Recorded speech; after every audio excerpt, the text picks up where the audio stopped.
117. Allen versus Costa. Way back with another recap of a trip to the Apex before a break week that on paper was shit and execution was not much better than shit. Yeah, this card was not great by really any means. It was still probably better than the Sterling's LOL card because we got more than 2 finishes. We got 6 more finishes than that card had. But, yeah, it was not good. It was really not that good. It wasn't a good day for MMA in general because the MVP garbage was trash as well. And no, I'm not making a video talking about that shit anymore. So, that shit sucked. And mix that in with Twitter being an asshole today and implementing a 50 tweet rule that is bullshit. Yeah, I didn't enjoy today in terms of fighting, but still gotta recap and talk about it. And that's what we're gonna do. So some of these fights I'm gonna skip through real quickly because I don't give a flying fuck. And some I will talk about because they deserve it. So what more can I really say there? Again, not a great card. Again, probably better than the Sterling's LOL card just in terms of it got us more finishes. But, you know, that card might have better fight quality. So, whatever that's worth, I guess, is up to you. And, I don't know. So, Apex cards have definitely fallen down a bit since the Vallejo's card. Moicano wasn't great, Sterling was not good at all, and this was really not that great, especially flying 328, which was even a bit disappointing. That was much better than this card. And, yeah, just kind of a bad night for the UFC. Of course, International Fight Week was announced, which I guess is their main goal, but for what actually happened tonight and not in 2 months, not very good. So, and especially this going into a break week where we come back from that break week with a 3 a.m. card in China, which a lot of people are not going to see. So the next card a lot of people will probably watch is Bilal and Bonfim. Yeah, and UFC's not doing too hot right now leading into White House bullshit, but I think White House bullshit and all that will get us back on track, but that's a different story for a different book. The story for this book is UFC Vegas 117. Now that book is written, what happened in it, let's recap it. And before we do, last thing to say, as always, is normal YouTube bullshit of please like, comment, and subscribe. And with that being said, unless I'm going to say something which I don't believe I am, talk about the card not being the greatest, a few other things, and I believe we can get into some fights now. So we got 13 fights to recap. Every fight stayed on the card. Everyone made weight. Some fights are not going to get the full recap, but some will, and let's see what happened in this chapter of the Apex, the 117th chapter. You ready? I know I am. 13 fights, UFC Vegas 117. Let the recap begin. Beginning with our first fight of the night in the strawweight division, a fight that was really low level on paper and was really low level in execution. The only fans battle to begin the night in the strawweight division, our first female fight in 3 weeks since the Sterling card. And yeah, it was not great, not the worst female fight on the card, but not the best, so it's right in the middle. And then we had 3, but the first one to begin the night was Nicole Calari versus Shauna Bannon. Yeah, like I said, a fight that was as low level on paper was as low level in execution. Not a great fight here. Did end in a finish at least, but not a phenomenal fight here by any means. The scorecards were pretty obvious. Round 1, Calari took when Bannon tried to grapple and got reversed and taken down pretty easily and controlled. Round 2, though, Bannon really woke up well, landed some good shots. Calari looked gassed and maybe was on the verge of getting TKO'd, so 1-1 into the third. I don't think anyone would try to dispute that. But then in round 3, it was a lot like round 1. Calari was able to get her down with whatever energy she had left, and after a few minutes of grappling, she locked in the arm triangle choke. Wasn't that great of one, but I guess it was good enough. And Bannon quits, taps at 308, and Nicole Calari gets her first one in the UFC and her first fight at flyweight as well. And yeah, not some great fight here by any means, but you know, I guess ended in a finish, which was, I guess, a lot more unexpected, and I expected a bit worse here, to be honest, but, you know, it's fine, not even close to the worst fight on the card. I think I could see 3 or 4 fights that were worse than this one, and, yeah, what more can I really say here? It was not the highest level fight. Two fighters who shouldn't be in the UFC if we're just calling a spade, but Calari got to win in the end, was the better fighter for more parts of this fight, and had the higher fight IQ and didn't try and fight the other person's fight for some fucking reason, so not really much more to say there. She was the lesser striker, and her cardio did look terrible, but she did get to win in the end, and saved her job, so fine way to begin the night. Surviving the chopping block, making her flyweight or strawweight debut well, and first UFC win, so what more can you say there? Not much more to say about the fight, so to talk about the fighters here, beginning with the first time winner in the UFC, we're going to say that a few too many times on this card, Nicole Calari. Now 2-1-2 in UFC, but 1-0 at strawweight. Did she look better? Yeah, a bit. I would say she did look a bit better, but she still kind of had the same issues she already had. The cardio's not good, the striking is a bit weak. So, and if she was fighting someone better, I would still pick Cara Froyo to beat her. But, you know, it is what it is. She looked better, and I definitely think she is a bit better at strawweight. I can think of a few fighters she's much better better than in this division. Pooja and Shiming were main eventing a fucking road to UFC in 2 weeks. Calari's much better than them. So, still not a great fighter, and still probably not UFC level, but got the win here, saved her job, and got a finish, which is always a bonus. UFC likes that, and yeah, not really much more to say there. Weight cut looked good, looked better in the cage, got her first win, and see where she can go from here at strawweight. Flyweight was not her division, being a little too small. How is she fighting at flyweight at 5'3"? Only Jessica Andrade can make that work, and yeah, not really much more to say there, so pretty simple. Good career, UFC career-saving win for Calari. And then for the loser here, Mama B, in the normal position she usually is in, the losing position. Now, in my opinion, should be 0-5 in the UFC, because I think her 2 wins are bullshit. Ardellana was a robbery, and Pooja should have been stopped when she got knocked out pretty much. But it is what it is, I guess. They're not gonna cut her yet, now that you know she is 2-3 in UFC, and it's looked awful in every fight. They ain't cutting her yet at all. They'll give her at least one more fight. She's one of only 3 Irish fighters on the roster. I'm fucking shocked she didn't get saved for the Conor card. And yeah, unless her contract's up, which I doubt, I would imagine she'll give at least one more fight, because again, they like her. Irish, decent, very hot. But yeah, I feel like if she fights again this year, she'll be cut before this year's over. And yeah, she's terrible. Terrible fight IQ this fight. Don't know why she tried to be Mrs. Grappler, especially in round 1. She should just stuck to striking, where she was much better, like in round 2. But in round 3, just couldn't keep it standing. Can't stop a takedown to save her fucking life.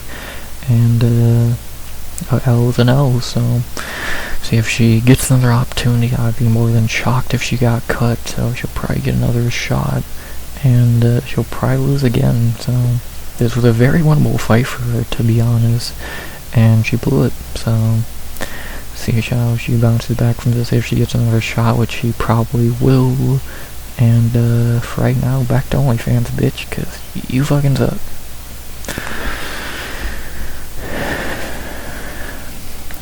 With that being said, the only thing left to be said here for the first time of a good amount on this card. Who should I fight next? For the first time winner in a new weight class, Kalari, who should be her second fight in the straw weight division. I would say the best option would be, even though the fight really shouldn't make sense if she didn't get robbed a few weeks ago, I guess I got no choice. I would say Julia Pilastri would make a lot of sense for Nicole. One is coming off a loss, even though she won that fight. The other is coming off a win. Why not? For Kalari, I don't see many other options. These are a step backwards. Demopoulos is probably gone. Reed, fuck, that's not much of a step forward. Maybe Yasmin or Carolina, but I don't know when they will fight again, or if for them. Sam Hughes, I guess, but you really want to smash Kalari again after just winning. You know, I think Pilastri would beat her pretty easily. I think it makes most sense. Would either more than likely would end Pilastri getting back on track, which I do think the UFC would like, because she did get fucked over against Alan Carr. But if Pilastri looked like she did in her last fight, I do think Kalari could win this.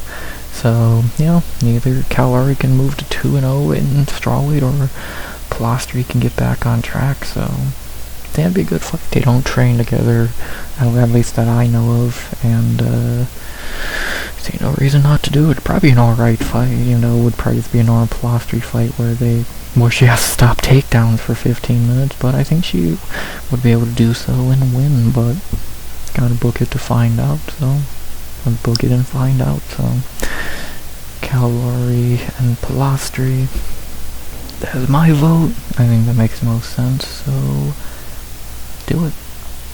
And to be honest, I would have said the same idea if Bannon won, because I think the winner of this versus Pilastri wouldn't make sense. So Kalari, you gotta win that. You gotta win that prize. And yeah, not really much else to be said there. Again, for Bannon, could she get cut? Of course, but do I think she will? Probably not. Again, Irish. They want Irish fighters, even though they probably could just sign better ones, but they would rather just keep the shitty ones and try and make do. So I think Bannon will get at least one more shot, probably later in the year, December maybe, and see if she can make the most of it and save her job. Maybe get a real UFC win for the first time, but time will tell. As for Kalari, again, first win, good for her. Who should she fight next? I like the idea of her and Julia Pilastri. That screams an Apex opener more than likely, but or maybe you could do that in Brazil. They like to do Brazil battles down there when they go over there, so maybe do that. And yeah, not really too much else to say there, so not the worst fight in the world, but definitely not a fight I'm gonna remember.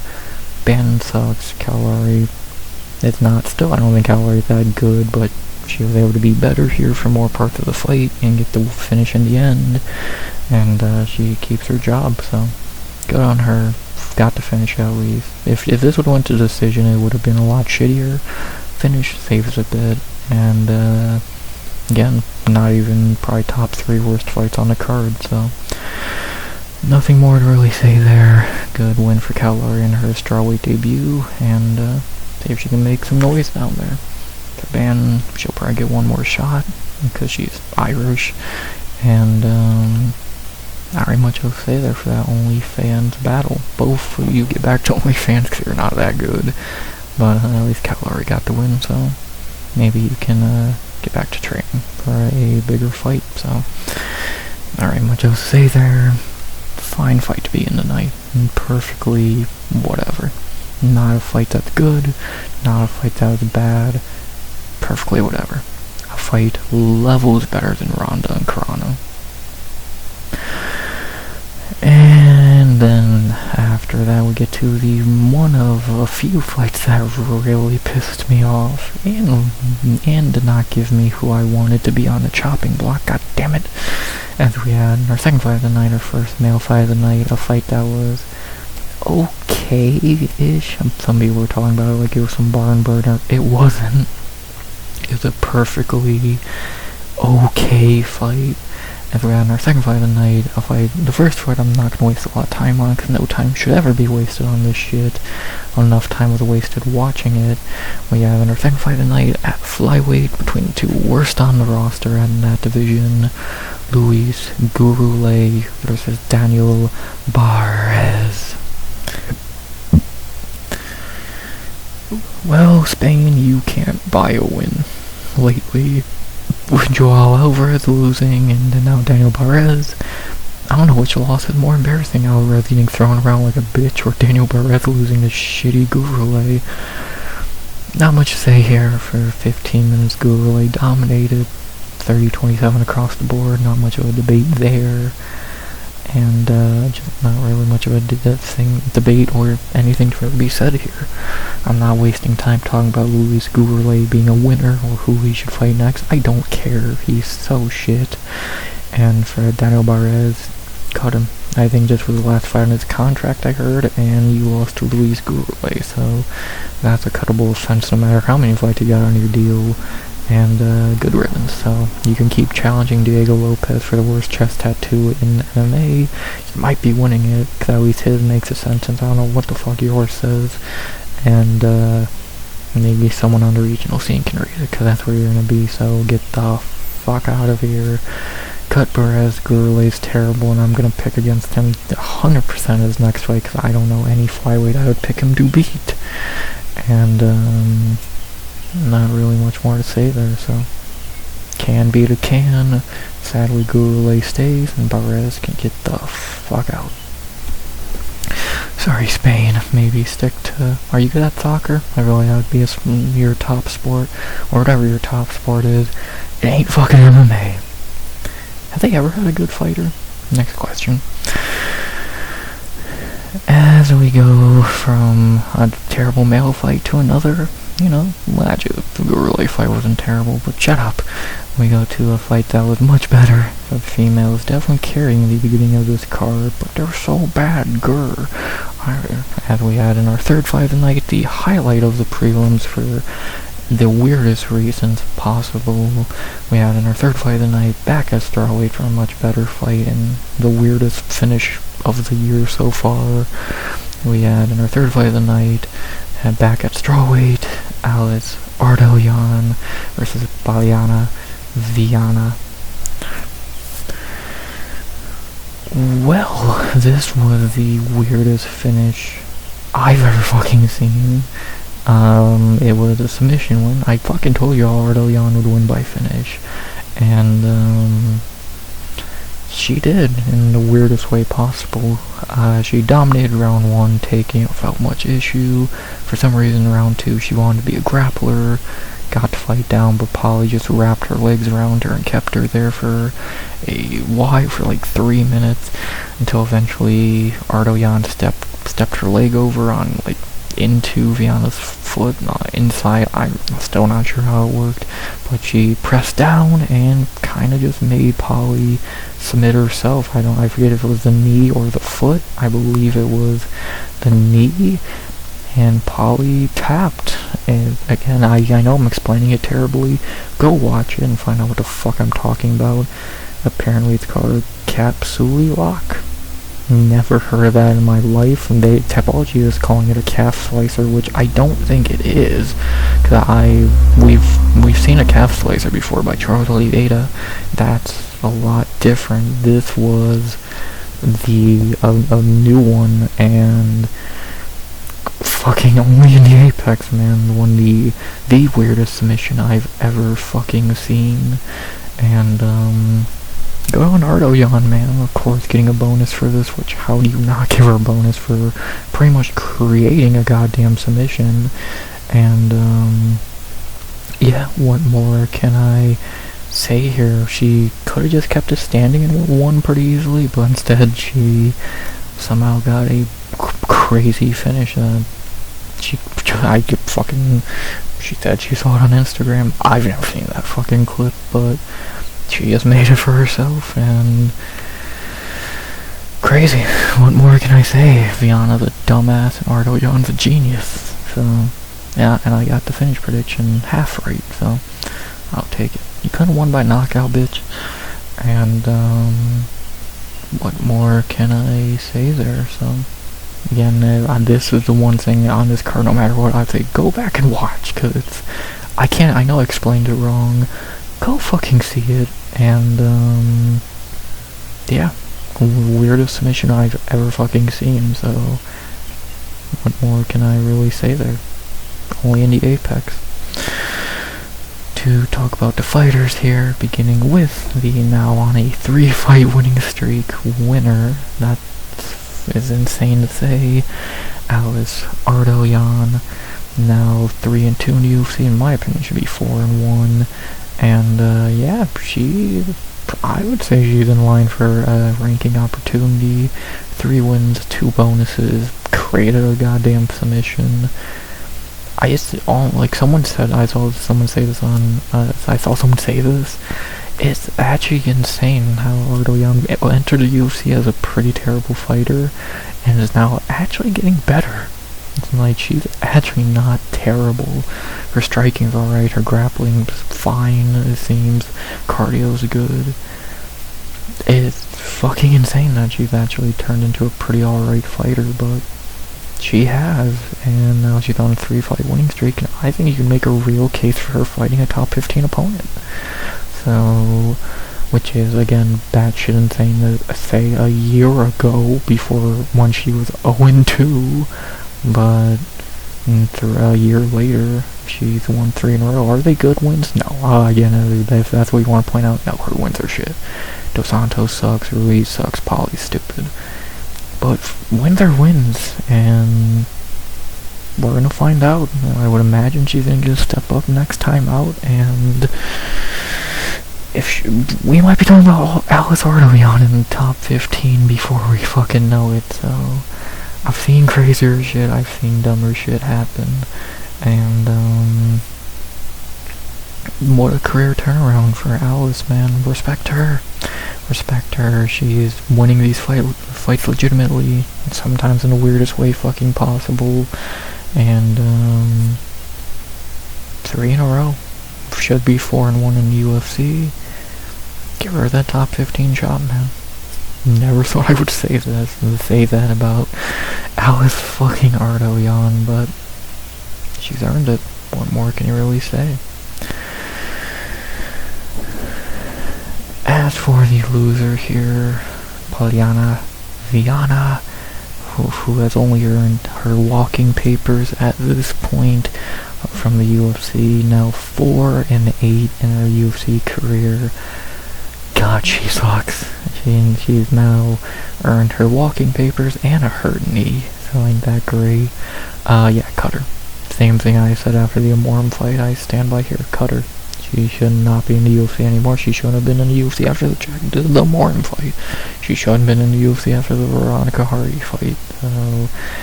She's terrible. What can you say? It's not even something you can say, oh, she has really fell from that. She has really fallen off. Her wins, when she was winning fights, her best win is Mallory fucking Martin.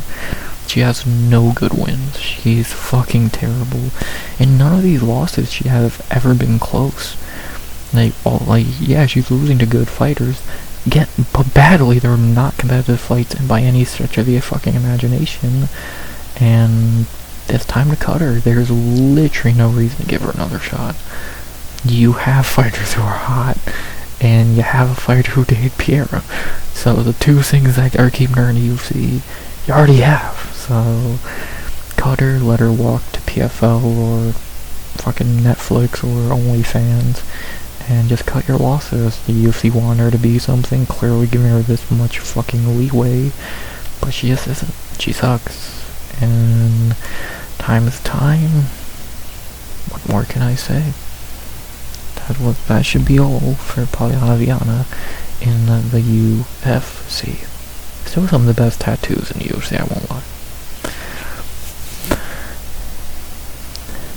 Well, with that being said, the only thing left to be said here is, who should I fight next for Alice Ardoyan, I can't believe I'm going to the rankings to answer this question for her, but I think she's earned it, and I want to see her fight.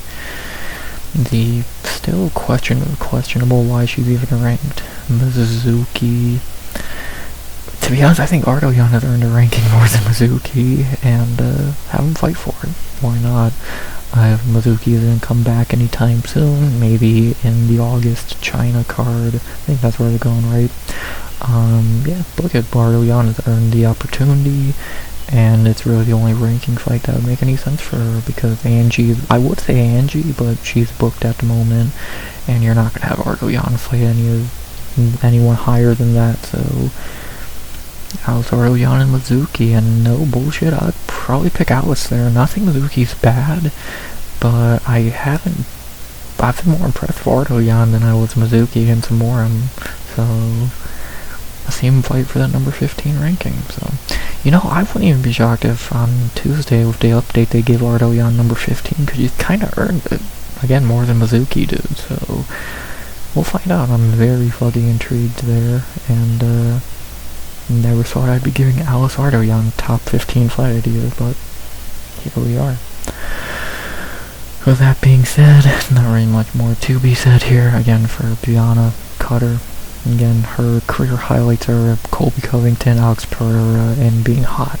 And knocking out Jin Yu Fry, which I do love that fight, but that was like 4 years ago. So time is time, and that's it for her UFC career, so bye-bye. She's only 33 and she's been in UFC forever, so bye-bye. And yeah, not really much else to say there. Weirdest submission I've ever seen, weirdest finish of 2026 so far, and what a career renaissance for Alice Ardoyan. So I picked her by knockout. Some people picked her by submission, so good for her getting her first finish in the UFC, and see where she goes from here. Does she get that top 15 opportunity? Does she fight someone closer to the rankings like an Alan Carr or a Pierre Rodriguez? We'll see, and I think she deserves that top 15 fight though, so I would like to see her fight Mizuki, and can't fucking believe she's almost top. She's getting closer to the top fucking 15.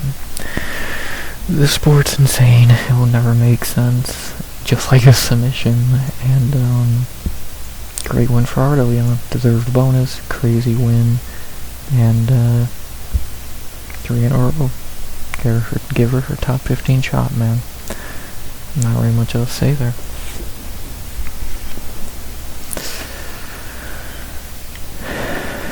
And then after that, we get to our fourth fight of the night, the fight that kind of just left me speechless, which I thought a lot. It was kind of a silent rage I had after this. I'm not going to waste much time talking about this, because none should be wasted on this.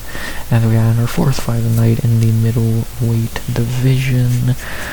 We had in maybe my most annoyed moment of the night involving this card, not Twitter. We had in my silent rage, Cody Brundage versus Andre Petrosky. Well, I'm 13-3 on locks now. Thanks, Petrosky. Join Murzakov and Phil Ho for the dumb fucks who have lost me easy locks. I know I should have went Ardoyan. I'm not gonna waste your time here. Somehow Cody Brundage won a fight, which means he'll get at least 20 more UFC fights, and cut Andre Petrosky. He's lost 3 in a row, and he's fucking terrible, so not much to say there. Cut Petrosky. Even if he was on a winning streak going into this, I'd still say cut him, because you got knocked out by Cody Brundage. Enough said. Goodbye, good riddance, and Brundage is still garbage. But now we have a team for 18 more fights. Fuck. There you go. And then from there we go from my silent rage to kind of just annoyance with a fighter. I tried to build up, and she completely let me down. And the fight was a letdown as well, and Twitter was a letdown. This is when it started acting stupid, as we had in our fifth fight of the night in the women's bantamweight's top 11. A fight, the worst female fight on the card. I try to defend you stupid fucks all week, and you put on this fight. We had in our fifth fight of the night, not the worst fight of the night, but, maybe it was actually that's the second worst fight of the night. We had Ketlin Vieira versus Jacqueline Cavalcante. Fucking Cavalcante, man, I fucking hype you up. I defend this fight in how much of a good prospect you are all week, and you piss the bed like this. Good job. You really fucking pissed me off and dropped the ball here. Even though she still probably could have got the decision, but I guess judges disagree. Round 1 I thought was very close, but I guess Ketlin took it. I gave it to Cavalcante, but it was 50-50. No one cares round. Neither really did anything. Kind of a Norma Dumont round. Round 2, Ketlin dominated, got the fight down, kept it there. Don't know why she didn't do that the rest of the fight. And then round 3, Cavalcante had her best round of the fight, no doubt, taking that round. Kinda all comes down to round 1, but more people give it to Ketlin. Again, I remember, that's the round I remember the best. To kind of, neither did a lot. I think Jacqueline landed more, but Ketlin landed the bigger shots. I don't know, neither really deserved to win this fight, because it sucked, but Ketlin got it. Can't be upset at that. Cavalcante can really only blame herself for being so fucking passive in this fight, and, Ketlin gets a kind of rightly deserved win here after that Norma robbery, and she's going to be top 5 at women's bantamweight for the rest of goddamn time at this point, so what more can you really say there? Yeah, not much more I can say about the fight outside of it was really bad. Second worst fight on the card in my opinion, and yeah, I'm really disappointed by I wasn't even expecting a banger here, but I was expecting maybe a decent little technical fight, not Edwards Dumont 2, and I think this was worse, so not much to say there. Let's talk about the fighters. I want to begin with the loser here though first, which is rare, but I want to. That being Jacqueline Cavalcante. Kinda pissed off that I hyped her up for her to just perform like this. She can only blame herself. She's not aggressive enough, she doesn't throw enough, and she lost by her own doing.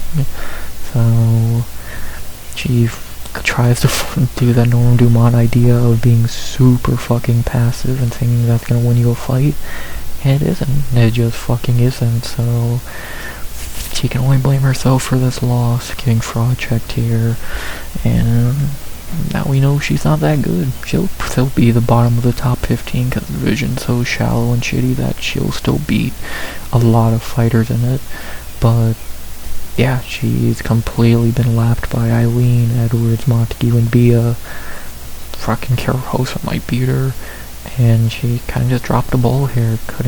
She's just too passive, too safe on the feet, doesn't throw enough, and can only blame herself here, so all that hype I gave for no fucking reason apparently, and what more can I say? I said I was gonna drive the train till I can't no more, and I can't no more. She sucks. That simple. And then for the veteran winner here, Ketlin Vieira. Not really much I can say here. Yeah, like I said before, gets the win, stays in the same position she's been for goddamn ever. And we'll see where she goes from here, so she's gonna be top 5 at women's bantamweight for the rest of goddamn time, it would seem. But I am also almost happy for her since she got robbed against Dumont so badly, so good for her there. And see where she goes from here. She's obviously never gonna be champion, never even fight for the belt more than likely, but she'll always be in that same fucking area of the ranking, so like kind of a gatekeeper at this point for that worth, and good for her, man. Made a pretty decent career for herself. With that being said, the only thing left to be said here is, who should they fight next? For Caitlyn, I think it's probably pretty obvious. Well, not really, I guess you could give her a few people ranked above her, but I'll go with the beyond inactive #1 ranked, who has to fight eventually, Juliana Pena. If Pena is ever gonna fight again, which at this point might be a bit fucking unlikely, but if she were to at 36 years old, I guess Caitlyn would make the most sense now.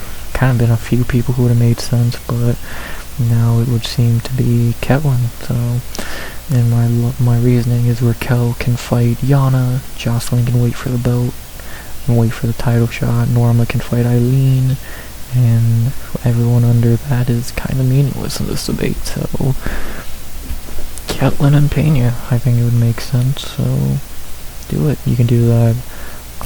Maybe later in the year when if Pena ever fights again, who knows? Gotta be. If she ain't gonna fight, fucking unrank her for an activity after a while, and but if she fights again, should be Caitlyn waiting for her. So those two have never fought, so book it. Why not? And yeah. That being said, not really too much else to be said there. Not a great fight for Cavalcante. She'll bounce back more than likely against someone lower ranked, and yeah, just got exposed here. Can't rely on a decision when you do nothing. Did you not learn from Nora Dumont? Clearly fucking not. So not really much else to say there. Cavalcante got fraud checked here. Caitlyn did her thing, will be top 5 forever, and who should she fight next? Let's see if she can get Juliana Pena to finally come back and fight, so time will tell, and not really much else to say there. So second worst fight on the card in my opinion. Annoying because I hyped up Cavalcante and I hyped up this fight just for both to shit the bed, and not really much else to say there. So bad fight, bad performance by Cavill, and see if Caitlyn will ever leave the top 5. Does not look like it.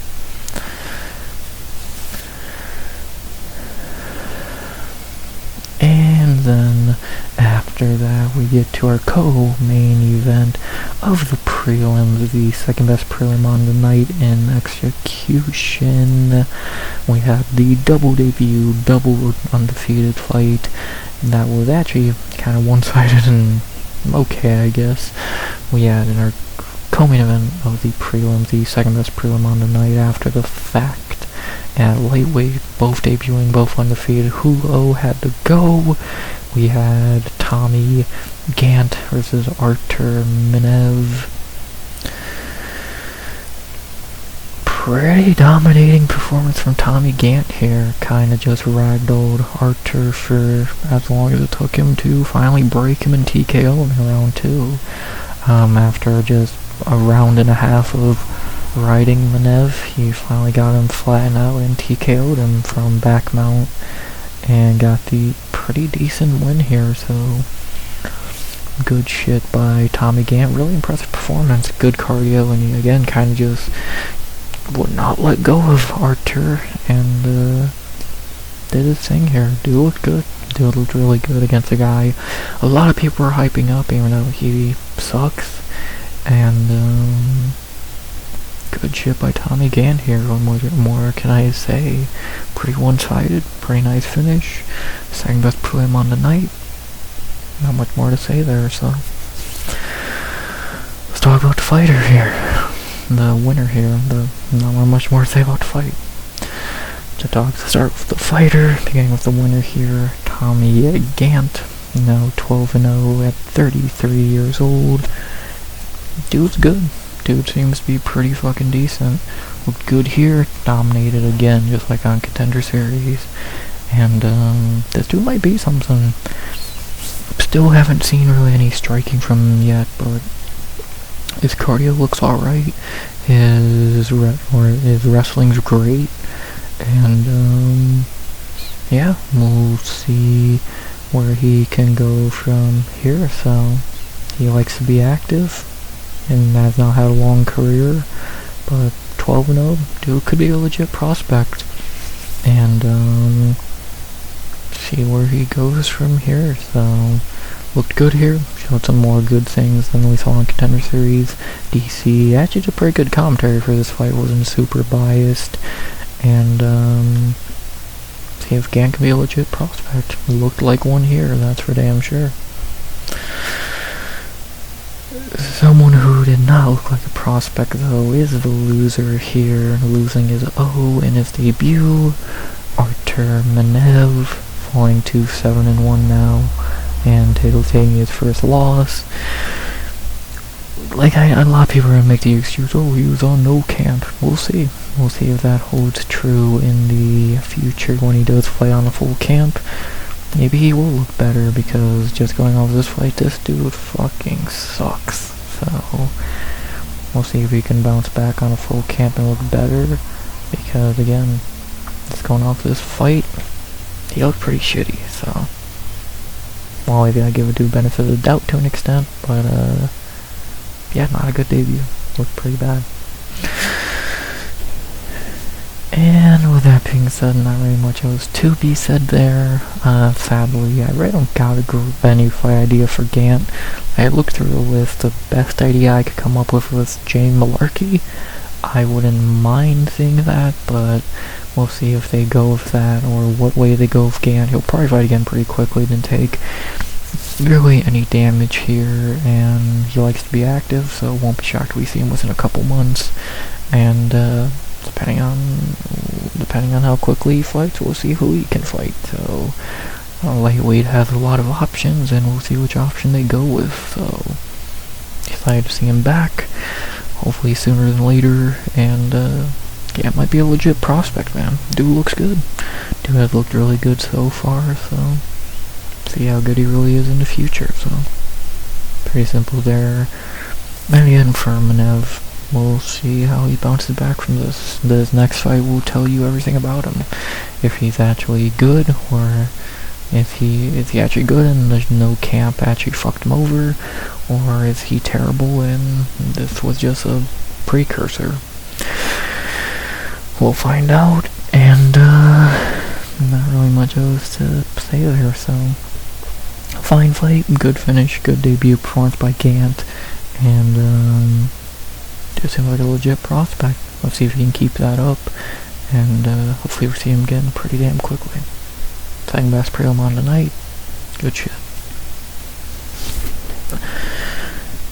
And then we had our featured prelim after that, the worst featured prelim of all time, and yeah, it might have really been an execution, the worst fight on the card. This was fucking terrible, just dreadful.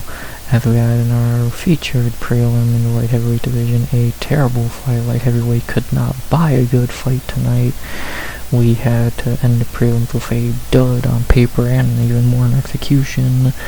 The worst featured prelim of all time between Ivan Ursulin versus Tuco Tacos. What am I really meant to say here? Round 1, Ivan did pretty good. I must not remember round 1, because I swear Ivan actually did pretty good in round 1 and won it. Either way, I know he won round 2 and 3, dominated, got the win, and yeah, not much to say there. Ivan was better, Tuco sucks, and how shit is Jagger Taffa? Jesus fucking Christ. So terrible fight, terrible fighters. Tuco Tacos is awful. Ivan Ursulin gets to stay in the UFC the longer, which is not a good thing. And this fight sucked, so not really much more I can think to say there. And yeah, shitty fight as expected. Worst featured prelim of all time. Yeah, pretty fair. And there you go. Not really much more needed needs to be said there. Those were the prelims, and outside of Gant and Ardoyan, I would not rewatch any of these. Barras and Calori were okay. Brundage and Veda sucked, and Ivan Ursulin sucked. So, 2 good, 5 bad. That's not a good fucking overall. And, as expected with prelims that looked awful, they were awful.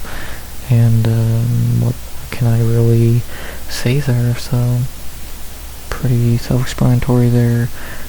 Gant and Ardoyan carried the prelims. Everything else around it wasn't bad. And was the main card any better? You're gonna be shocked by the answer of, not really, it was okay, but not card saving. So let's not waste any more time and let's get into it, shall we?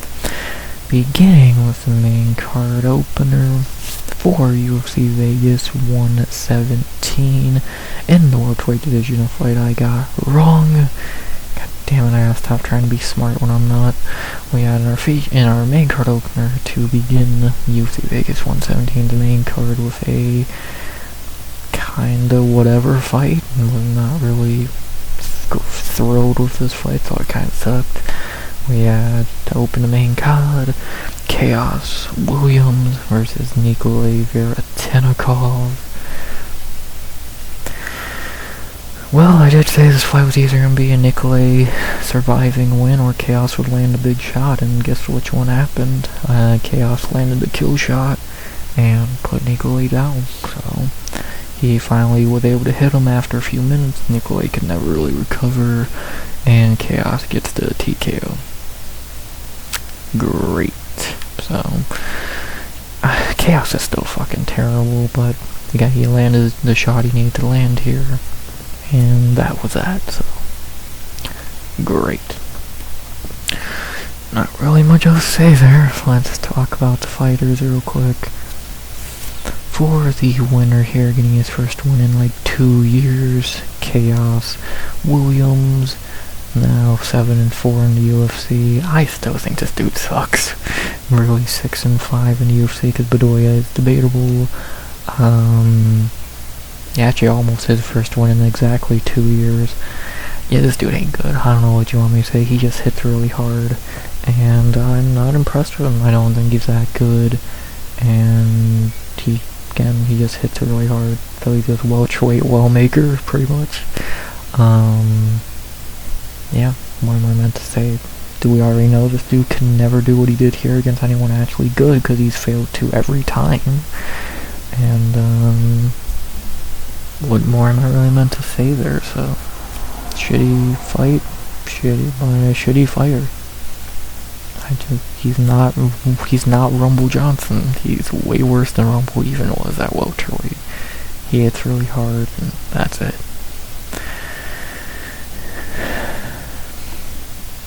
And as for the loser here, who is right back to his losing ways after finally getting a win, Nikolay Veretennikov, now 2-4 in the UFC, first time getting knocked out. The Vanderfort fight was a TKO, and yeah, he's terrible. But he actually was probably winning this fight early before getting hit, but he got clipped and went down, so couldn't recover, and that was that. So he's still terrible. He's still the only active Kazakhstanian welterweight, which is sad. Shavkat come back, and that's about that. So yeah, he's trash. And yeah, not really much else to say there. Could give Chaos a fight idea, but I don't care to. I did look, the best idea I could come up with, Carlos Leal. I think that would be a pretty fun fight, but I don't know if they're gonna do that, and I don't care if they do or don't. So, yeah, not really much to say there. Chaos sucks, he just hits really hard. Nikolay sucks, and he doesn't do anything really good. And, yeah, not really much else to say there. Shitty fight to open a main card.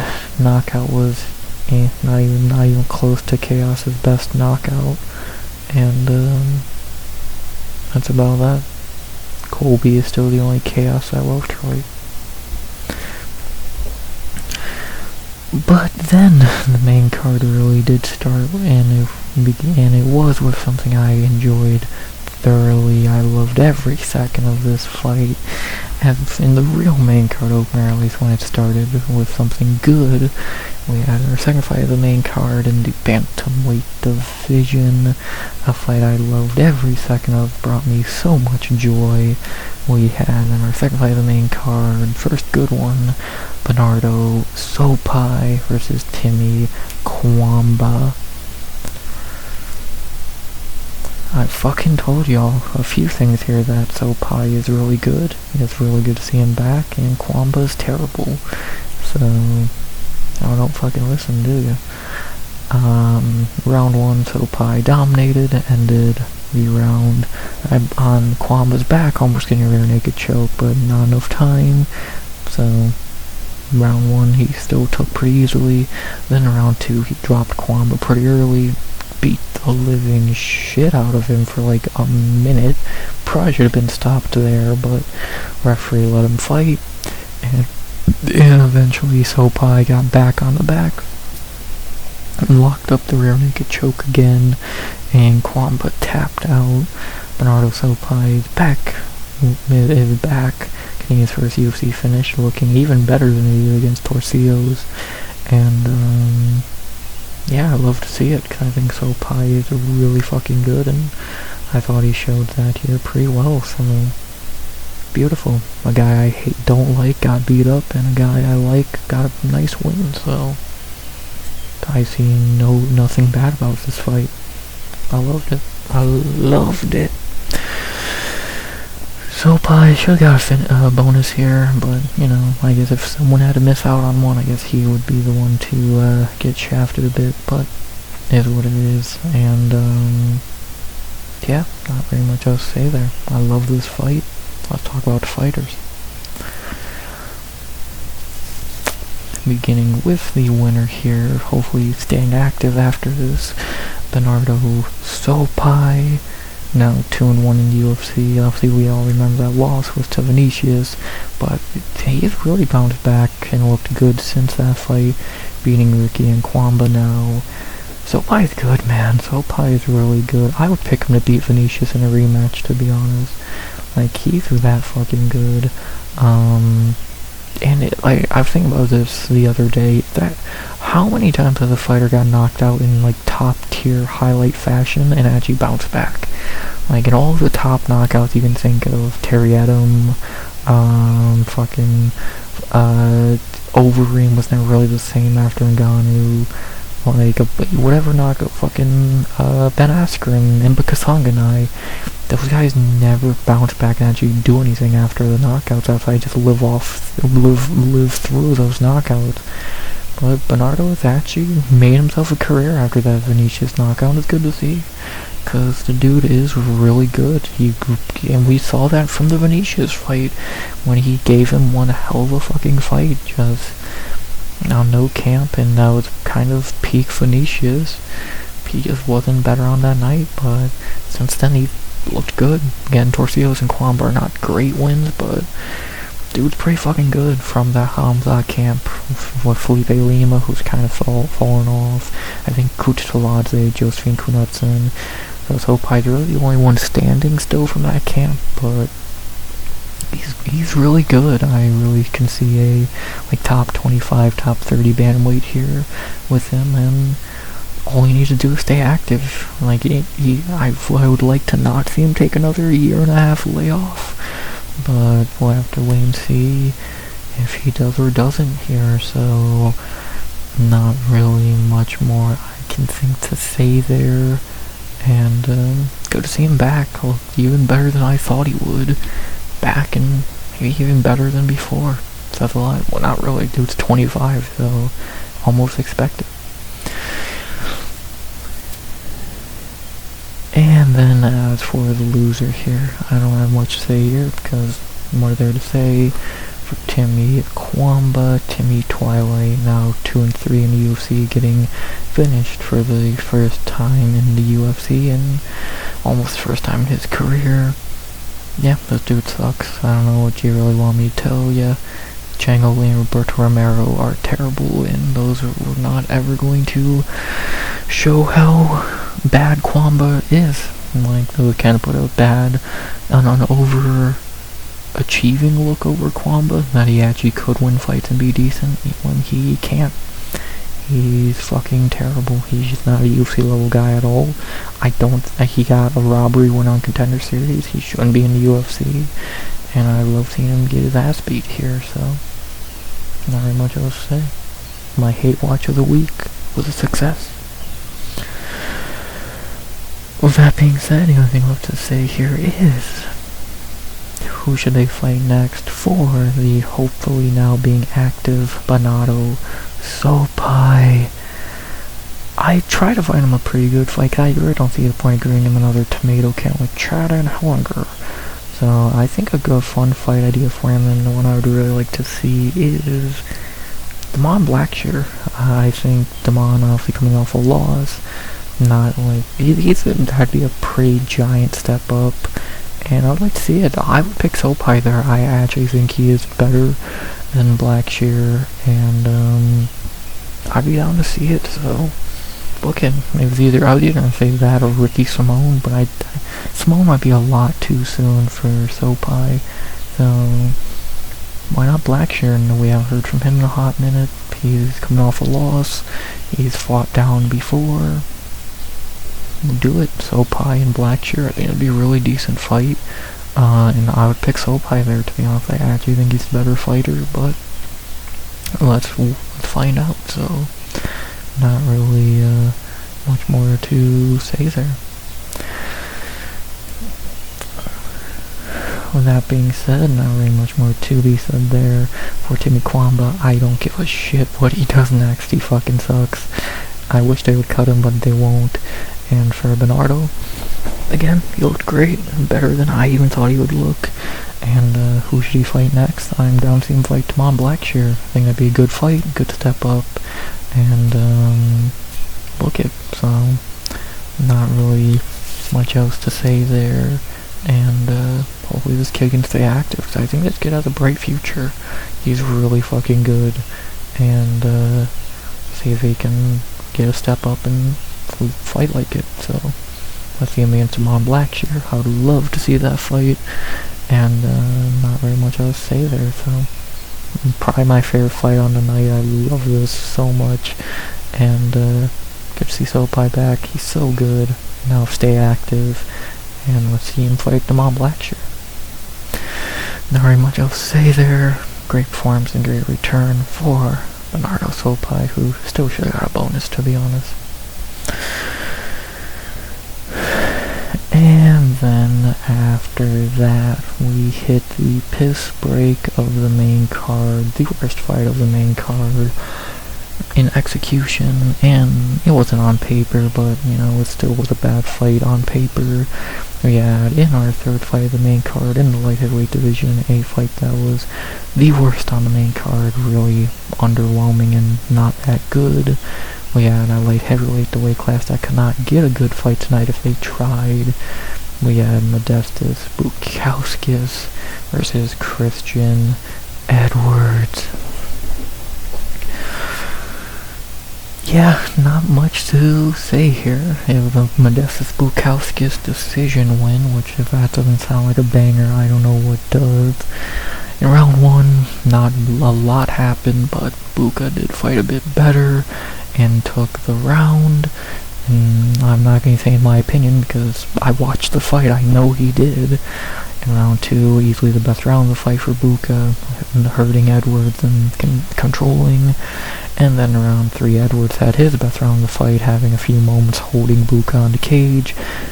He was actually the fresher fighter in round three, which is shocking for coming in on short notice. And too little too late though, and Bukauskas escapes with a split decision win. Shouldn't have been a split decision, because I don't know in what fucking world Edwards won this fight, but you know, it's stupid. And yeah, Buka gets the win in a shitty fucking fight. Maybe it's good Bellato pulled out, because Bellato might have won this fight, to be honest. yeah, this sucked. I don't know what to really say. Round 2 was okay. Round 1 and 3 were pretty terrible. And, what more am I really meant to say there? So, shitty fight. A light heavyweight decision is usually not going to be good. And it wasn't good. So, what is there else to really say there? Worst fight on the main card? A little bit shocking since it was my only finish prediction on the main card, so good job. Not really much more to say there, so let's talk about the fighters. Beginning with the winner here, who has lost every fucking bit of momentum he had entering the year, but that's this Bukauskas getting back in the one column, but looking terrible doing it now. And since coming back to UFC in this new run, he is 4, 5, 6, 7, and 2. So better than he did the first time, but yeah, he looked terrible here. I don't know, he just really did not look very good here. And again, all the hype he had entering this year with the Nikita Krylov fight, he lost it. Getting knocked out there and looking terrible, now add on looking terrible into debutant who is not very good, at least record-wise. What can you really say? The dude has turned right back into the same can that he was when he fought in the UFC the first time.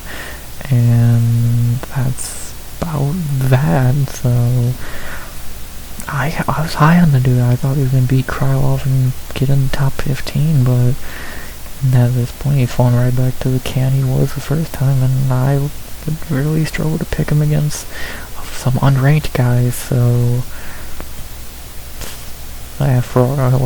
kind of the reverse Artelian. Artelian started bad and got better. Buka came back better and got worse. So what can you really say there? And then for the loser here in his debut, even though he did much better than I think anyone thought he would, Christian Edwards, 0-1 in the UFC now, but again, no camp. And again, he looked a lot better than I thought he would, at least. Yeah, well, we'll see how he looks on a full camp. Won't be shocked if he gets added to that Oklahoma card in a few months, since he's one of the only Oklahomans on the roster. I think him and Jacoby Smith now are the only ones to share that, so see if he can get added to that card. He didn't take much damage here, so he doesn't have to do much of a weight cut. Again, he actually looked okay here. Cardio looked good, chin held up fine. And do I think he's going to do anything in the UFC? No. I kind of can see him being like a 1-3 guy, but we'll find out. So, between him and Artur, who performed better, I'd say Edwards looked much better than Miniev did. Obviously Miniev fought a much better fighter as well, but facts are facts, and Edwards looked better than expected, and in general than Miniev. And we'll see if this guy can get a hometown fight and if he can win. So I would definitely pick him against some of the lower level heavyweights and light heavyweights, I mean. And won't be shocked if he gets a win in the near future, because he would beat a few guys on the light heavyweight roster right now. So see if he can do that. With that being said, not really anything else needing to be said there. I don't give a fuck who Bukauskas fights next. I was gonna give him an idea, but I thought, do I actually care? No. So, no idea for him. Don't care who he fights next. And, yeah, this fight sucked. I'm not really sure what else to say there. Buka squeaks by an impressive win. Edwards actually looks like the better fighter down the stretch of the fight, which says a lot. And see what happens. So Buka, see where he goes from here. Probably will maybe be booked a Bellato fighter, maybe a Jimmy Crute, something like that. And Edwards maybe gets booked in OKC, and if he gets the right opponent, I'd probably pick him. I would pick him against guys like Dayar Nurgazai, Kevin Christian, guys like that. So see what happens, and not really much else to say there. Worst fight of the main card. A bit surprising when it seems like the most surefire knockout of the main card.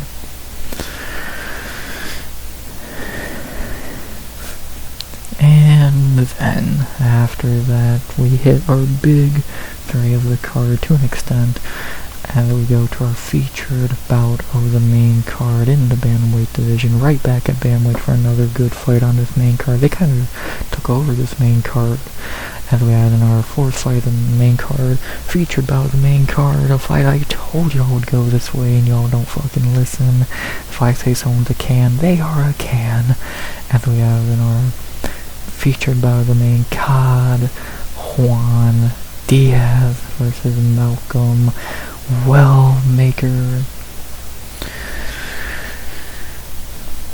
I fucking told y'all Wellmaker sucks. I don't know why y'all didn't listen.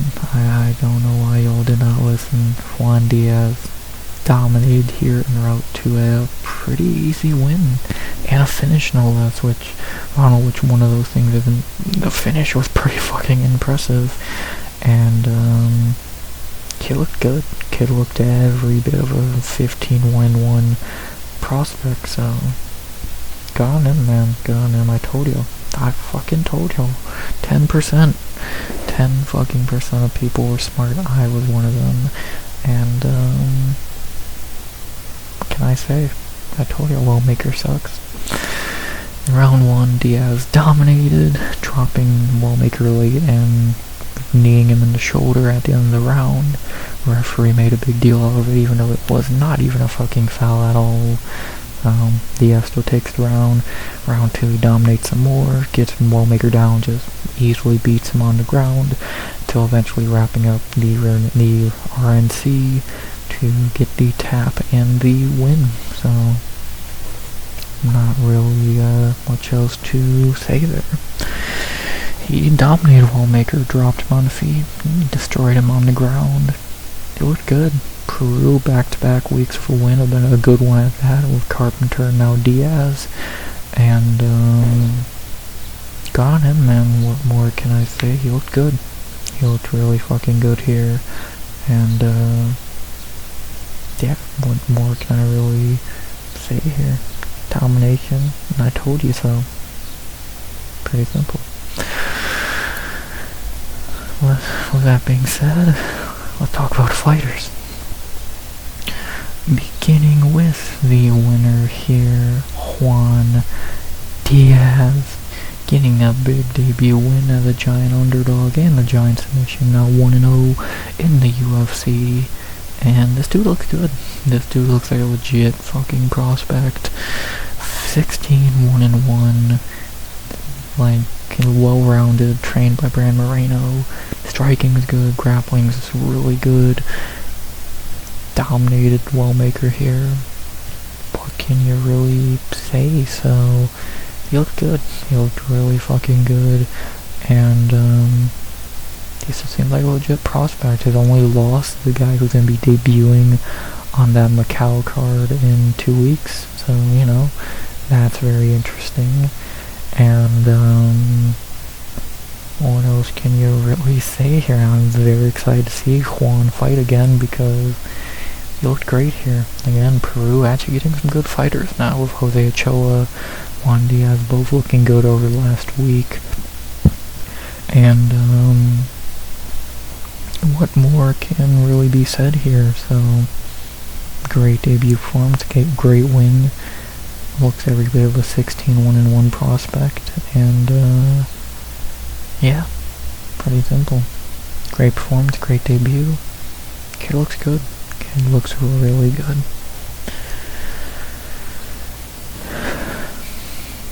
On the other side of that coin, though, someone who is not a prospect anymore and has fallen down from where another guy who has fallen off from where he was, 6 months ago, that being the loser here, Malcolm Wellmaker. crazy to think that he entered November last year 10-0, and now he's 10-2 with as little hype as humanly possible. 2-2 in the UFC now. And yeah, he completely sucks. What more can really be said here? I don't know why he's the favorite here. Like, he already been exposed. He beat up a few tomato cans, and Ewing exposed him, Diaz exposed him. Dude's not good. All he has is really good power in his hands, and he didn't even really throw it here. So if the dude's not even gonna throw the only talent he actually fucking has, then he's not gonna win, and he didn't win here. He looked terrible. He looked even worse than he did against Ewing, so now this kid's back is really against the wall, and we'll see what they do with him. Do they feed him to another tough opponent because they don't really care to build him back up again?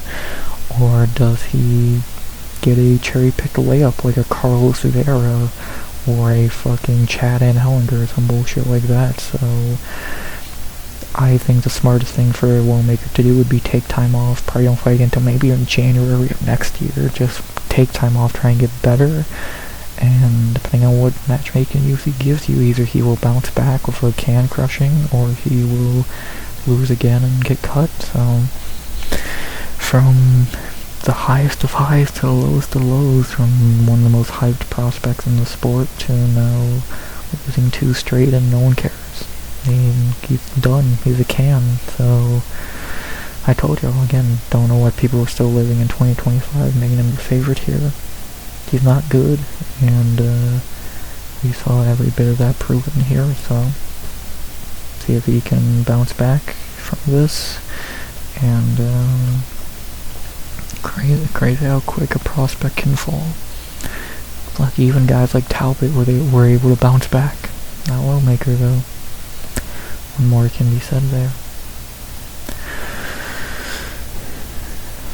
And with that being said, not really much else to be said there. Sadly, really no fight idea for Juan Diaz. The best idea I can think of is Chris Gutierrez. I don't mind that idea, but I don't know if they're gonna do that. Even though I almost see no reason not to do that fight, because I don't really see any reason to send Juan back. Like, what point we get out of having Juan go back and fight fucking, I don't know, Richie Lang or some shit? It'd make more sense to send him in there with someone higher than Wellmaker, Gutierrez, maybe Simone in his own right. So I'll take Chris Gutierrez. If they do that fight, I wouldn't be against it, and it'd be a logical step up for Juan, so we'll see. Again, dude's 16-1-1. He's not some fucking 6-0 contender series guy, and he just came in on his debut and beat a guy who a year ago was maybe the hottest prospect in the fucking UFC. So I really see no reason not to give him a fight like Chris Gutierrez, but we'll have to wait and see. So, and then again for Wellmaker, same thing I said before. Either UFC's gonna be kinda over him and send him in there with the Wolves again, or they are going to baby him, give him a layup like a Carlos Rivera or someone along those lines that he'll get an easy highlight on and get his confidence and momentum back. So time will tell there. Again, I think Wellmaker should not fight again until like January of next year, take some serious time off, but I doubt he'll do that, and see if he can bounce back and save his career. I still say he sucks, and I told y'all he sucked, and that's why I picked Juan here, but we'll see if Wellmaker can bounce back in someone much worse than a 16-1-1, very good prospect, and what more can you really say there? So fine, good fight, great debut from Juan. At least one Diaz won on this night, and yeah, Wellmaker is done. He sucks. I told you. Great debut for Juan. Great run of wins for Peru with Juan and Ochoa. I won't be shocked if they book Daniel Marcos and Chito Vera, to be honest. That could be another Peruvian win. And what more can I say there? Good fight, good debut, and I told you, gotta listen more.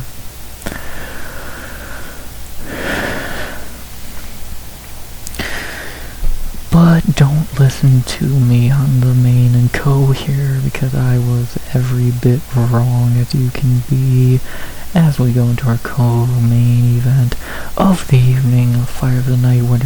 I think Choi should have just got a performance bonus for this, but, Fire of the Night is, I guess, deserved enough here. Very good fight, very fun co-main. In our co-main event of the evening in the featherweight division. Much better fight than the main event, to be honest, no shocker. We had our co-main event of the evening at featherweight, the Fight of the Night, in a hell of a return for an OG.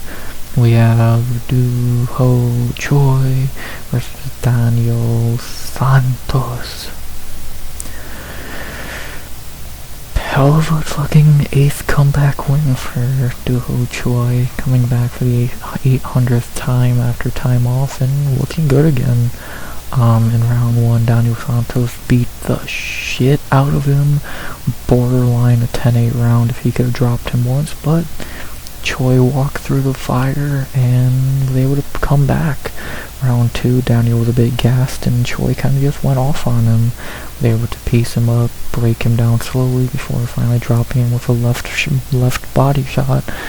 That put him down, and Do Ho Choi got the win, 3 in a row. 3 in a row over the last couple years, and he still fucking got it at 35 years old. The Korean Superboy is back, and for the 8th time, and still very, very fucking good, so what can you really say there? Hell of a comeback win for him in 2 ways, in fight terms and career terms, and fun fucking fight. What more can I say? So, fun co-main, very fun co-main, happy for Choi, and more can I say here? So, great fight, very good fight here, simple. Let's talk about the winner here, the OG, who is still doing his thing 12 years into his UFC career, Do Ho Choi, now on a 3-fight winning streak, and dude looks good, man. Dude looks really fucking good. If he can just stay fucking active, I really think he could be he would have been a fucking top 15 guy by now, but he just can't stay active. If he can, though, if he can stay active after this and get another fight in this year, that'd be amazing, because the dude's great. The dude is still a great fighter. He took some really big shots here. He had the Korean Zombie in his corner, and he fought like the Korean Zombie a lot here, just eating shots and walking forward, eventually finding the way to get the win later in the fight, and takedown defense is phenomenal. 35 years old, still doing his thing. Dude's good. Dude is still good. He's top 15 level, but UFC can't give a guy a top 15 opportunity when he doesn't fight. So hopefully he can stay active, and hopefully he can get a top 15 opponent next. Because what he deserves, he's more than good enough, but he just has to be active. So dude's in the Hall of Fame. Dude's very entertaining. Dude's very talented, but can he stay active? That's just kind of been the thorn in his paw his whole UFC career, so kind of that simple. And as for the loser here, I guess this was kind of karma for beating 2 Koreans back to back. He had to lose to one eventually. The loser here, Daniel Santos, falling to 4-2 in the UFC now, but that record kind of doesn't show how good Santos really is. A lot of guys would have went down in round 1 if they had to take the shots that he threw at them. So take that as you will. Santos is good. Santos is very good. He just couldn't put Choi down, and he kind of gassed himself out just beating the shit out of Choi. Kind of the Nate Diaz special in that regard. So kind of just got really unlucky there, but the dude's good. I really think Santos is good. I think he'll bounce back, hopefully.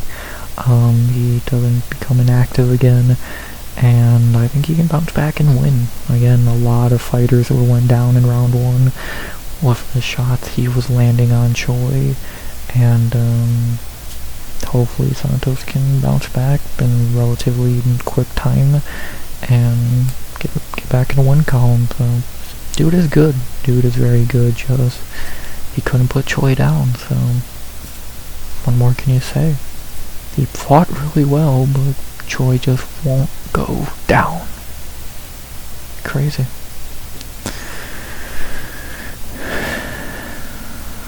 With that being said, the only thing left to be said here is who should I fight next for Duho Choi? I think it's time to get him back in top 15 and get him a top 15 opportunity, and I think that should be against number 15 ranked Patricio Pitbull. I think that fight makes a lot of sense. I actually could see the UFC doing it for the reasons of A, they do want to get Choi back in top 15 because they like him and he's good, and B, I think they are probably about done with Pitbull at this point. He's old, he doesn't really have it anymore, and letting Choi beat him up and get an easy win off him would be really good and big for Duho Choi, so do it, why not? I see no reason not to. Pitbull, number 15 ranked at the moment, Choi deserves an opportunity. Book it. Why not? That could be a really cool co-main, maybe in Brazil later in the year, or maybe in August in China, and book it. Pretty simple. No reason not to. With that being said, not very much more to be said there. Again, for Daniel Santos, hopefully he can fight again in relatively quick time, and I think he will bounce back because he is very good. Just Choi wouldn't go the fuck down in this fight, so unlucky there. And yeah, again, for Duho Choi, give him Patricio Pitbull. He's earned a top 15 opportunity. Pitbull makes the most sense. It'd be an easy win for Choi in my opinion. And give him the opportunity in either August or maybe a bit later for the Brazil card that they will most likely do. So yeah, pretty simple. What more can I really say there? And yeah, with Duho Choi ranked in 2026, I'd fucking love to see it. And I'll say I was completely wrong here. Choi is not one bit washed. She's still very good, and showed it here, so good on him, man. And not very much else to say there. That being said, all left to be said is fun co-main. Choi is still Duho Choi. Daniel Santos is very good, just unlucky here. And let's see Choi in the top 15 one more time. Let him beat up Patricio Pitbull, and not very much else to say there. Fun co-main. Still would just give Choi a performance bonus. I think Sopai should have got a performance bonus as well, but it is what it is. And fun fight, fun comeback for Choi. Now, can we please see him fight again before 2028? Is that wishful thinking? Probably. So see what happens.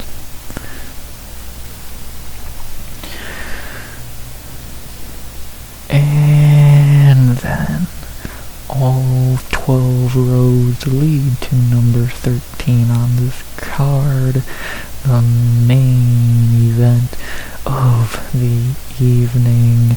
Staying at featherweight for a fight that was actually a bit of a downgrade from Duho Choi fight, but was still an okay fight in its own right. We had in the main event of the evening in the featherweight division a fight I got badly wrong, but you know, had to get one wrong eventually, as the underdog streak in main events ends at 3. After we had our main event of the evening, a fight that was okay, nothing great, but not terrible by any means either. We had the main event of UFC Vegas 117 in the featherweight division, some gatekeeping at its finest between Arnold Allen versus Melquizael Costa. Well, Arnold Allen did Arnold Allen things here en route to a gatekeeping okay decision win. In round 1, it was really the only highlight of the fight where Arnold dropped Costa pretty badly and controlled the whole fight after that. Not really much else happened after that. Costa really could never get back in the fight, was kind of just one step behind the rest of the fight. You know, he did have his best round in round 2. It's still debatable if he even won that round, so, you know. And then round 3 through 5, Allen just dominated. He was better, fresher, and again, just kind of one step ahead the whole time. He was actually the one implementing some ground game and keeping Melky down. He's winning on the feet. And Allen kind of just put on a masterclass here, a dominating win here, 50-45 high score that you could give Melky round 2 or 4 maybe, but you're really pushing your luck there. And yeah, just kind of domination from Arnie from bell to bell here. And yeah, pretty, I would say this might have been even more one-sided than, was this more one-sided than Sterling Zalal? Yeah, about as, maybe a little more, a little closer, but not by much. And yeah, what can you really say here? So Arnold Allen did his thing here, did his gatekeeping duties here, and looked damn good doing it, so good on him, man. I never said Arnold Allen was a bad fighter, but he looked good here. He's still a gatekeeper, but did a pretty good job of it here. So, yeah, not really much more to say there. Not in terms of the fight. Wasn't a great fight, it was pretty I think Strickland Hamzat was better, to be honest, but yeah, this wasn't too bad, and yeah, not really much more to say there, so let's talk about the fighters. Beginning with the winner here, Arnold Allen winning his first main event for real this time, not the Cater knee injury. Good for him. Good for him again. I think Allen's a very good gatekeeper, which is not an insult, more just a fact that he's really good, just not good enough to ever be a top contender and all that. But, you know, again, that's not really an insult. The dude's well-rounded, dude's very talented, and I might say more about featherweight more than anything, that this guy is not even sniffing title talks, because guys like Gene are better, Diego's better, etc. So he's good. He's very fucking good. But again, kind of like Corey Sandhagen, I view him as a really solid gatekeeper. And I think he might be better than Sandhagen, to be honest. So what can I really say here? He looked good. Again, I never called him a bad fighter. I did pick against him here, and I thought Melky would win, but that's no really diss to Arnold. So he's really good, and good on him, man. So not really much more to say there. He shut me up, and I wasn't even talking that bad about him.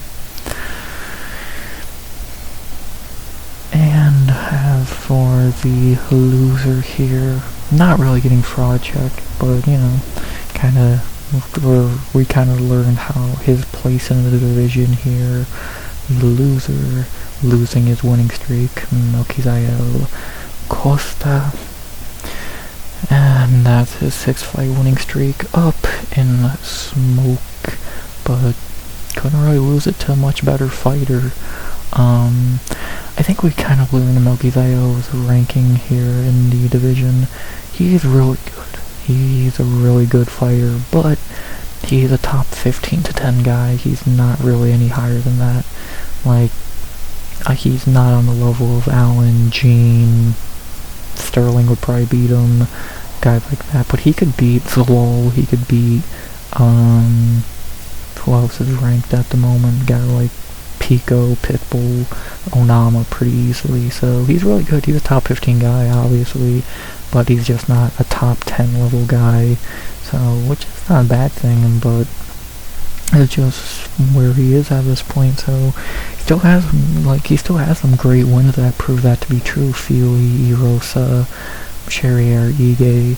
Dude's really good, and his only loss that featherweight are Arnold Allen and Steve Garcia, so, he could be doing much worse. But, again, he's kind of just a 15 to 11 guy, not a top 10 level talent, so, which is not an insult, just kind of the fact of the matter. And sucks to say, because I like Melky, but he learned his place in the division a bit here, so what more can I really say there?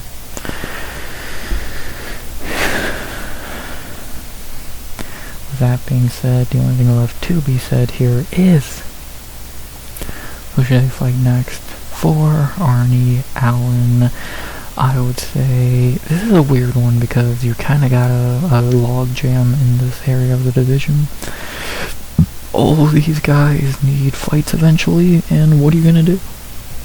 I would say more than likely they're gonna do Gene Silva and Aljamain. It would seem that they're kind of wanting to do that. Yair will probably fight Vallejos, it would seem. So that would leave one guy really open for Arnold Allen. So why not do the Battle of the Brits? Why not Lerone Murphy? And they're not teammates, as I know of. They would probably be down to fight. You could do that would be a main event in London anywhere, and the crowd would love it. And book it. Why not? I still say Lerone got robbed against Evloev, but kind of roll with that outcome at this point, so why not Arnold Allen and Lerone Murphy? So unless you do Sterling and Lerone, or Gene and Lerone, which would then you would do Allen and Sterling, but I think this is the most interesting outcome, and why not do it? So would I pick Allen there? Probably, but that'd be a good fight. I really would hope they would do that, and look at pretty fucking simple there, so what more really is there to say? Again, you can have Allen fight Yair, Aljo, or Lerone, and I think Lerone is the best option there, so book it. What more can I really say there? And then for Milky Zael, wouldn't be shocked if he fights someone who's unranked, maybe, or maybe he fights Zalal. I could say, yeah, probably he's gonna fight Zalal more than likely. So I wouldn't be too shocked by that. That could be a co-main on an Apex card or some shit. And yeah, the more I think about that makes most sense, so do that. Simple. That would be an easy bounce back win for Milky. So there you go. With that being said, not very much more to be said there. Again, not the greatest main event in the world, kind of whatever. Not a main event I'm going to remember, or anyone really will remember, because it was not phenomenal. It was okay. It happened, and what can you really say there? So simple. With that being said, one thing left to be said is, who should they fight next? For Arnie, again, I think Lerone Murphy probably would make the most sense, so do it. And for Melky, more than likely, Yusuf Zalal would make the most sense, so again, do it. So, pretty simple there. And, yeah, what really more needs to be said there, so fun fight, good fight, yeah. Not really. To answer those questions, if it was a fun fight or a good fight, it was okay. And what more can I say? Arnold Allen doing his gatekeeping duty here, have a very high level. Dude is good. Again, I never disrespected the talent. I just don't think he's as good as some people make him out to be. I don't think he's a champion level guy at all. But who knows at this point. And for Melky, I think he'll bounce back, but we did kind of learn his place in the division here. A good 15 to lower end of the top 10 level guy, and see how he bounces back here. So not very much more to be said there. Fine fight, fine main event, not amazing, but it was okay. And what more needs to be said there? Our last fight before a break week. Not a bad way to head into it. And not a bad way to end a card that was not great. So, there you go.